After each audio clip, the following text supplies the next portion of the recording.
अगर तुम न दुश्मन को जानते हो और न खुद को, तो हर बैटल में हार पक्की है। सन त्सू। वॉर जिंदगी का हिस्सा है। ज्यादातर लिविंग ऑर्गेनिजम्स की नेचर में लड़ना, ओपोनेंट्स को हराना और डोमिनेशन करना शामिल होता है। इंसानों में ये चीजें war, business, football ground, video games, night club और यहां तक कि यूट्यूब तक में दिखाई देती हैं। और ऐसा भी होता है कि जब हम बाहर की दुनिया से लड़ नहीं रहे होते, तो हम खुद से लड़ रहे होते हैं। द आर्ट ऑफ वॉर एक प्राचीन चाइनीज मिलिट्री टेक्स्ट है, जिसे सन त्सू ने लिखा था। और इसमें 13 चैप्टर्स हैं जो स्ट्रैटेजी और टैक्टिक्स को डिटेल में एक्सप्लेन करते हैं। इसमें बताया गया है कि बैटल में हमें कैसा बिहेवियर अडॉप्ट करना चाहिए और सबसे जरूरी, जीत कैसे हासिल की जाए। एक स्ट्रांग आर्मी कैसी होती है, एनक्लोज टेरेन में दुश्मन से कैसे निपटा जाए, स्पाइस का यूज कैसे करें, इंफॉर्मेशन लेने या फिर फेक न्यूज फैलाने के लिए। कॉम्बैट से जुड़े स्पेसिफिक टिप्स के अलावा द आर्ट ऑफ वॉर का एक गहरा फिलोसॉफिकल पहलू भी है। सन त्सू मानते हैं कि युद्ध को हल्के में नहीं लेना चाहिए। उनकी फिलॉसफी है कि सबसे बेस्ट वॉर वो है जिसमें लड़ाई की जरूरत ही ना पड़े। जनरल का काम है शांत रहना और समझ से काम लेना। वो ब्रूट फोर्स की जगह इंटेलिजेंस पर जोर देते हैं और हमें स्मार्ट तरीके से लड़ाई जीतना सिखाते हैं। इस किताब की खूबसूरती ये है कि इसकी विजडम आज की मॉडर्न लाइफ में भी अप्लाई की जा सकती है, चाहे वो कोई आर्म्ड कॉन्फ्लिक्ट ना भी हो, जैसे कि वर्क प्लेस कॉन्फ्लिक्ट्स, स्पोर्ट्स या डेली लाइफ के डिसएग्रीमेंट्स। सुन त्सू, जिन्हें मास्टर सन के नाम से भी जाना जाता है, करीब 2500 साल पहले एक मिलिट्री स्ट्रैटेजिस्ट और फिलोसोफर थे। आमतौर पर उन्हें द आर्ट ऑफ वॉर का ऑथर माना जाता है, लेकिन कुछ चाइनीज स्कॉलर्स मानते हैं कि सन त्सू शायद कभी एग्जिस्ट ही नहीं करते थे और यह किताब अलग अलग ऑथर्स की कंपाइलेशन है। ऐसा कहा जाता है कि सुन त्सू जाओ डायनेस्टी के समय में रहते थे, उसी दौर में जब लाओ त्सू और कन्फ्यूशियस भी थे। उनकी बर्थ प्लेस को लेकर भी डिसएग्रीमेंट है। कुछ कहते हैं ची, कुछ कहते हैं वू, लेकिन सबसे पुराने सोर्सेज इस बात पर अग्री करते हैं कि वो वू के राजा के जनरल और स्ट्रैटेजिस्ट थे। सदियों से सन त्सू का काम सिर्फ मिलिट्री लीडर्स को ही नहीं, बल्कि बाहर की दुनिया में भी कई लोगों को इंस्पायर करता रहा है। जैसे वियतनामीज जनरल वोन गुएन गियाप ने फ्रेंच आर्मी को दिएन बियन फू की बैटल में हराने के लिए इस किताब की स्ट्रैटेजीज यूज की थी। Brazilian football coach Luiz Felipe Scolari ने 2002 वर्ल्ड कप जीतने के लिए इस स्ट्रैटेजी गाइड का सहारा लिया। द आर्ट ऑफ वॉर अच्छे प्रेपरेशन की इंपॉर्टेंस को स्ट्रांगली एम्फसाइज करती है। इसकी फिलॉसफी ये है कि विक्ट्री या डिफीट पहले ही डिसाइड हो जाती है, उससे पहले कि एक्चुअल बैटल लड़ी जाए। मतलब, अगर हमारे पास नॉलेज और कैलकुलेशंस हों, तो हम ये अनुमान लगा सकते हैं कि जीतने के चांसेस कितने हैं, कौन सी साइड ज्यादा स्ट्रांग है, किसके जीतने के चांसेस ज्यादा हैं। रिसर्च बहुत जरूरी है। अगर जरूरत पड़े तो हमें स्पाइस का यूज करके भी सही इंफॉर्मेशन हासिल करनी चाहिए। हमें अपने सामने वाले की रियलिटी को अच्छे से समझना होगा और अपने स्ट्रेंथ्स और वीकनेसेस को भी। एक ओबीडियंट आर्मी बनाने के लिए लीडर को अपने सोल्जर्स को अच्छे से जानना जरूरी है। हर तरह का सोल्जर अलग तरीके से ट्रीट किया जाना चाहिए। सेल्फ अवेयरनेस बहुत जरूरी है। अगर हम खुद को अच्छे से जानते हैं, तो हम ये भी जानते हैं कि कौन से एनिमीज को हम हरा सकते हैं और किन से बचना चाहिए। कई बार कॉन्फ्लिक्ट अवॉइड करना ही सबसे समझदारी भरा स्टेप होता है, अगर उससे बड़ा लॉस बच सके। सन त्सू के अनुसार सबसे बड़ी जीत वो है जो बिना लड़े हासिल हो। लेकिन अफसोस की बात है कि ऐसा आदर्श हमेशा पॉसिबल नहीं होता। इसलिए हमें अपने बैटल्स वाइजली चूज करने चाहिए। कौन से फाइट करने लायक हैं और कौन से एनर्जी और रिसोर्सेज की बर्बादी है। और जब लड़ना हो तो उसे स्मार्टली और एफिशिएंटली किया जाए। हर आर्मी की एक लिमिट होती है।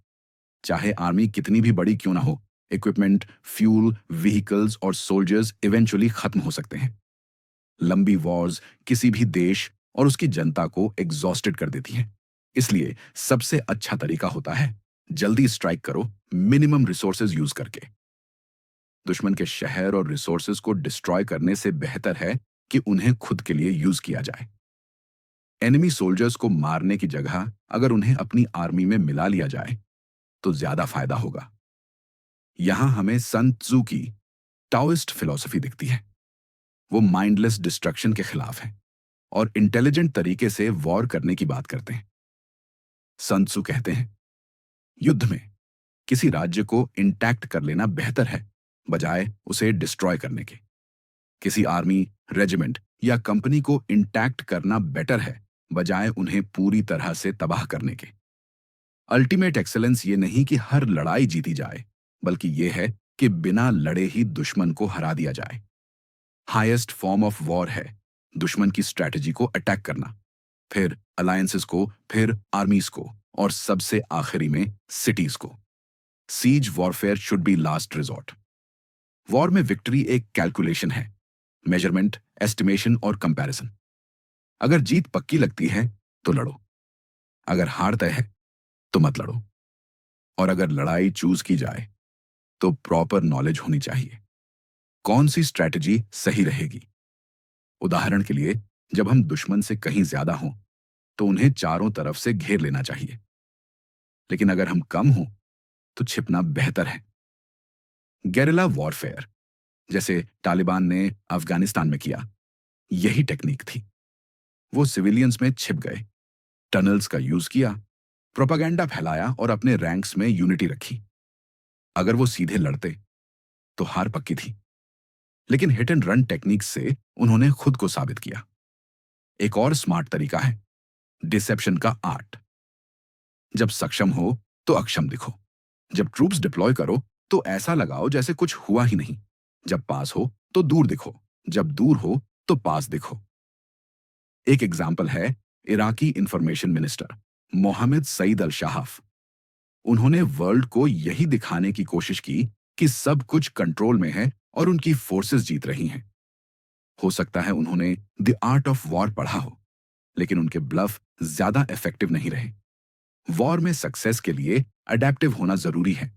वॉर की कोई फिक्स्ड फॉर्म नहीं होती, जैसे पानी। एनिमी और हालात बदलते रहते हैं, सीजन, टेरेन, स्ट्रैटेजी। सुन त्सू कहते हैं कि दुश्मन के बदलावों से एडवांटेज लेना चाहिए और खुद को कभी एक्सपोज नहीं करना चाहिए। उदाहरण के तौर पर सन त्सू कहते हैं कि हाई स्पिरिट से भरे एनिमी को अवॉइड करो और होमसिक, डल लोगों को टारगेट करो। वो कहते हैं, डिफेंस इंप्लाइज कमी, अटैक इंप्लाइज अबंडेंस। इसका मतलब खुद को सेफ रखो और दुश्मन की कमजोरी का वेट करो। ये बिल्कुल वैसे ही है जैसे स्क्वॉश खेलते वक्त अपना गेम मेंटेन करो, ओपोनेंट की गलती का इंतजार करो और तब हिट करो। सन त्सू 9 तरह के बैटल ग्राउंड्स बताते हैं, जिनमें से हर एक में अलग अप्रोच चाहिए। उदाहरण के लिए, स्ट्रेटेजिक ग्राउंड, जहां दोनों साइड्स को एडवांटेज हो सकता है। आर्मी के लिए ये एलिवेटेड टेरेन हो सकता है, जबकि एक कंपनी के लिए prime city location. Death ground सबसे क्रिटिकल होता है, जहां लड़ाई के अलावा कोई ऑप्शन नहीं होता, जैसे लॉर्ड ऑफ द रिंग्स की फाइनल बैटल मोरैनन। sun tzu हमें यह सिखाते हैं कि वॉर में बैलेंस और इनर पीस बनाए रखना जरूरी है। ना ज्यादा रेकलेस बनो और ना ही कावर्ड। जो लोग जल्दी ट्रिगर हो जाते हैं, उन्हें आसानी से लड़ाई में फंसाया जा सकता है। यह लेसन यूट्यूबर्स के लिए भी है। रूड कमेंट्स और ट्रोल्स पर हर बार रिएक्ट करना थकाऊ और बेकार लड़ाई बन जाती है। एक जनरल को अपनी आर्मी से कंपैशन के साथ पेश आना चाहिए, लेकिन ओवर प्रोटेक्टिव नहीं बनना चाहिए। सन त्सू कहते हैं, एक जनरल के 5 खतरे हैं। रेकलेसनेस, जो डिस्ट्रक्शन लाती है। कावर्डिस, जो कैप्चर की वजह बनती है। हॉट टेम्पर, जिससे वो प्रोवोक हो जाता है। डेलिकेसी ऑफ ऑनर, जिससे शेम आती है। कंसर्न फॉर हिज मैन, जो ट्रबल पैदा करता है। द आर्ट ऑफ वॉर हमें ब्रूट फोर्स पर नहीं, बल्कि स्ट्रैटेजी और इंटेलिजेंस पर फोकस करना सिखाती है। सन त्सू सिखाते हैं, अपने दुश्मन और खुद को अच्छे से जानो, सही हिसाब किताब करो, डिसेप्शन और मैनिपुलेशन को स्मार्टली यूज करो, ताकि जीत मिलने से पहले ही तय हो जाए। वो कहते हैं, बिना खून खराबे के दुश्मन को हराना, विजडम और कंपैशन के साथ लीड करना, डिसिप्लिन मेंटेन करना और नेचर के बदलावों के अनुसार खुद को अडेप्ट करना, यही असली आर्ट है। Thank you for watching.